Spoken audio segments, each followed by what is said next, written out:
Radha Vallabh Shri Harivansh, Hare Krishna, Radhe Radhe to all the devotees.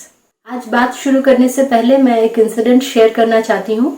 कुछ दिन पहले मैं अपने दोस्त के घर गई थी किसी पूजा के लिए, और वहाँ एक ऐसे इंसान आए थे जो खुद ब्राह्मण कुल से बिलोंग करते हैं, और उस पूजा के किसी काम से ही वो वहाँ आए थे।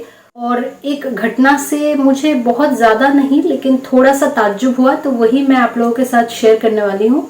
जब उन्होंने मेरे गले में कंठी माला देखी, क्योंकि वो है ब्राह्मण लेकिन वो नॉनवेज वगैरह सब खाते हैं और वो पूजा वगैरह भी कुछ मतलब उस हिसाब से नहीं करते। उस दिन उस पूजा के काम से वो आए थे। क्या हुआ ना, जब उन्होंने मेरे गले में कंठी माला देखी और उन्हें पता चला कि मैं नॉनवेज नहीं खाती, तो उन्होंने पूछा कि क्यों, क्या बात है। और since I am a Bengali, तो ये बहुत ही ज्यादा ताज्जुब की बात थी उनके लिए। तो मैंने बोला कि ऐसे मैंने निवेदन कर रखा है दीक्षा के लिए और मुझे इसी प्रोसेस में रहना है और मैं नहीं खाती इसलिए। तो उन्होंने बोला कि तुम्हारे गुरुदेव का नाम क्या है। तो मैंने बोला कि देखिए, नाम तो लेना अलाउ नहीं है, ऐसे पीले वस्त्र धारण करते हैं, वो वृंदावन में रहते हैं। तो मुझे लगा इतना बोलने से शायद वो पहचान जाएंगे, लेकिन वो नहीं पहचान पाए। तो मैंने बोला देखिए, नाम तो लेना अलाउ नहीं है, तो मैं दिखा देती हूँ। बोल के मैंने फोन में ना मेरे सर्च हिस्ट्री पे एकदम पहले ही मेरे गुरुदेव का नाम रहता है, क्योंकि मैं न्यूज वगैरह जो भी कुछ सर्च करती हूँ मेरे फीड में बस गुरुदेव ही भरे पड़े हैं। तो मैंने नाम दिखाया, वो नहीं पहचान पाए। फिर मैंने नेट ऑन किया और मैंने महाराज जी का फोटो उनको दिखाया, वो फिर भी नहीं पहचान पाए। And I was like, it's okay अगर आप संसार की माया में डूबे हुए हो, लेकिन इतना भी क्या आप माया में डूबे हुए हो कि आप न्यूज तक नहीं देखते। क्योंकि गुरुदेव से मिलने इतने बड़े बड़े प्लेयर्स से लेके ऑफिसर्स, साइंटिस्ट्स, बड़े बड़े महात्माएं, पॉलिटिशियंस और न जाने कितने लोग, कितने सेलिब्रिटीज आ रहे हैं उनसे मिलने, और कितने ज्यादा मतलब हर किसी क्षेत्र से ना लोग उनसे मिलने आ रहे हैं, उनसे जुड़ने आ रहे हैं, उनसे अपने मन की बात करने आ रहे हैं, कुछ ना कुछ शिक्षा उनसे लेने आ रहे हैं। और मतलब आप किसी भी फील्ड में बिलोंग करो, आपका कोई तो होगा जो आइडल है, जो कभी ना कभी गुरुदेव से मिलने जा रहा है। मतलब ऐसा ही हो गया है कि हर किसी क्षेत्र से लोग जा रहे हैं उनसे मिलने।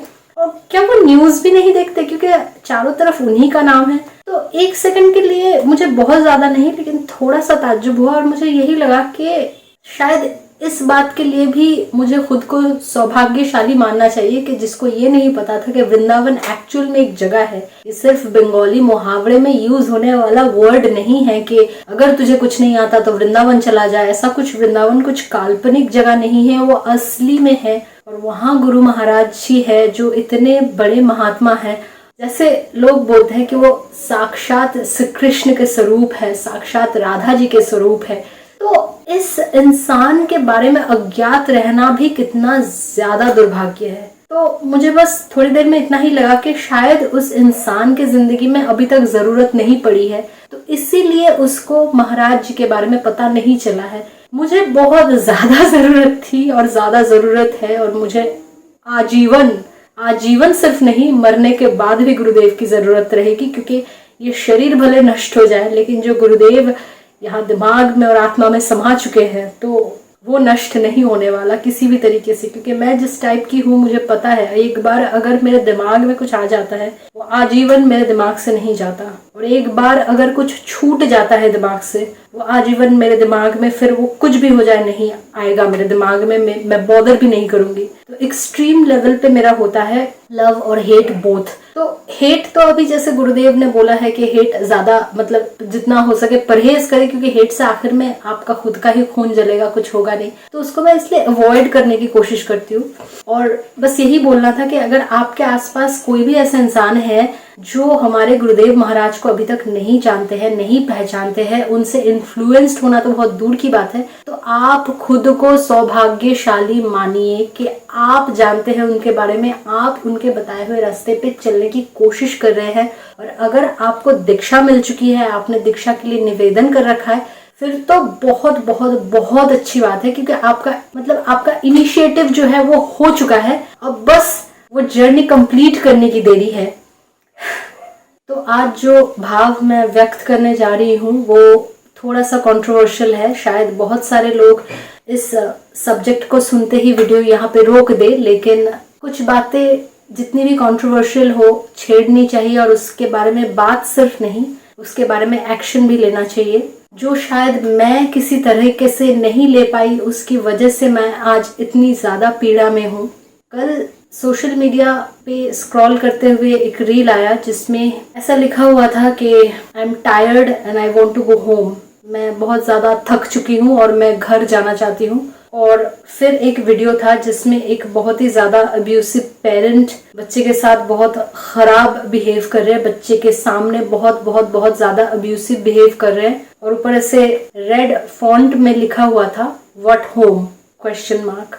यही रीज़न है कि कहीं ना कहीं मेरे गुरुदेव महाराज के प्रति एक्सेप्टेंस इतना ज़्यादा है, क्योंकि सिर्फ और सिर्फ गुरुजन है हमारे पेरेंट्स या फिर हमारे कोई भी बड़े बुजुर्ग जो गुरुजन हैं, और उनकी मनोवृत्ति बहुत ज़्यादा राक्षसीय है, फिर भी हम आँख कान मुंह सब बंद करके उनकी सेवा किए जाए, ऐसा गुरुदेव कभी नहीं बोलते। अगर वो थोड़े से कटु वचन बोल रहे हैं, बूढ़े हो गए हैं, थोड़े से इरिटेटेड हो गए हैं, उसकी वजह से कुछ बोल रहे हैं, वो सह जाओ, ये गुरुदेव बार बार बोलते हैं। लेकिन अगर वो कोई अब्यूसिव बिहेव कर रहे हैं डे आफ्टर डे, जो आपको हानि पहुंचा रहा है हर तरफ से, फिर आप वहां से हट जाइए और अगर ज़रूरत पड़े तो कानूनी हेल्प लीजिए, जो मैं ना ले पाई। इसकी वजह से आज मैं इतनी ज़्यादा पीड़ा में हूँ।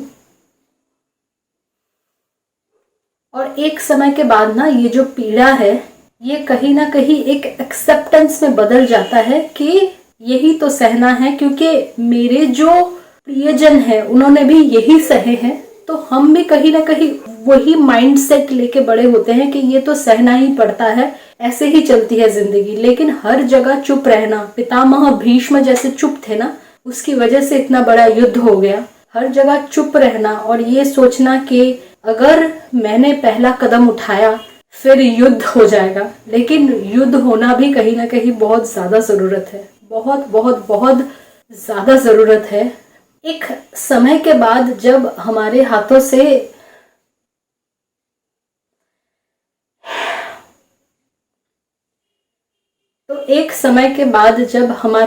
से चीजें निकलती जाती हैं और हमें पता है कि अब जो हो चुका है उसके ऊपर हम कुछ भी कर ले कुछ नहीं होगा, हमारा कंट्रोल भी नहीं है और उसे हम चेंज भी नहीं कर सकते।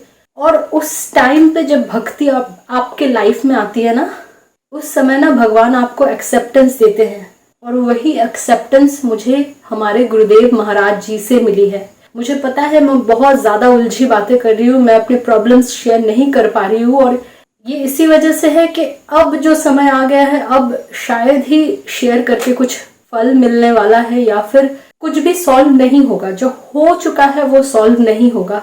तो कहीं ना कहीं गुरुदेव महाराज से मुझे ये एक्सेप्टेंस बहुत ज़्यादा मिली है कि मेरा प्रारब्ध इतना बुरा है कि उसकी वजह से ये जो जिंदगी मुझे मिली है, जैसे राजा ध्रुव ने तपस्या की थी ये भगवान से पूछने के लिए कि क्यों मेरे साथ इतना गलत हो रहा है, कहीं ना कहीं ये एक्सेप्टेंस अंदर आने लगता है कि कहीं ना कहीं प्रारब्ध बहुत खराब है, और अगर मानव शरीर मिल गया है तो नाम जप करके, भक्ति करके, संयम से चल के, ब्रह्मचर्य का पालन करके, अगर आप शादी भी कर ले उसमें भी ब्रह्मचर्य के नियम पालन करके, और जितना हो सके जितना संभव है अपने कर्तव्य का पालन करके आप जीवन निर्वाहन करें, भगवान के प्रति अपना समर्पण बनाए रखें, तो बहुत ज्यादा ऐसे चांसेस है कि मुक्ति मिल जाएगी। फिर से दोबारा ये दुखालय नहीं मिलेगा, फिर से दोबारा ये मानव शरीर इतना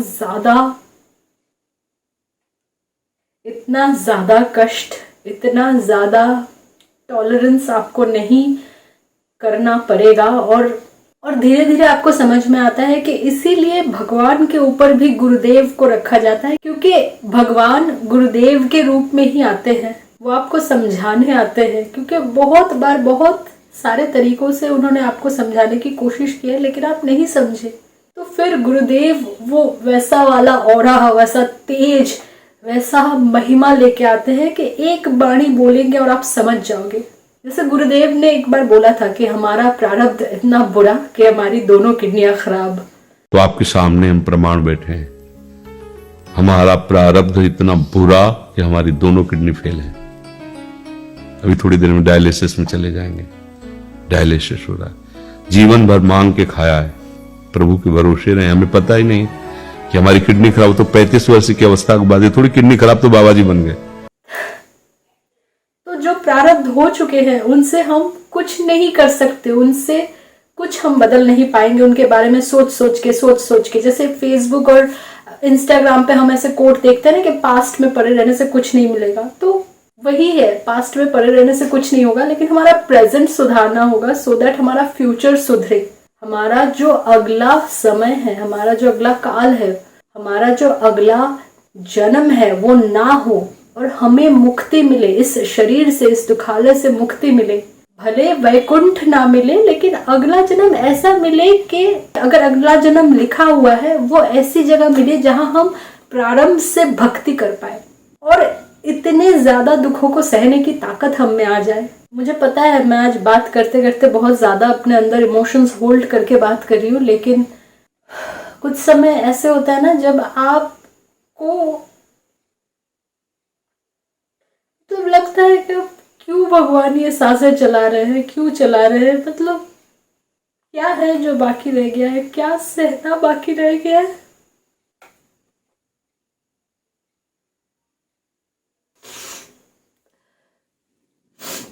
राधा वल्लभ श्री हरिवंश।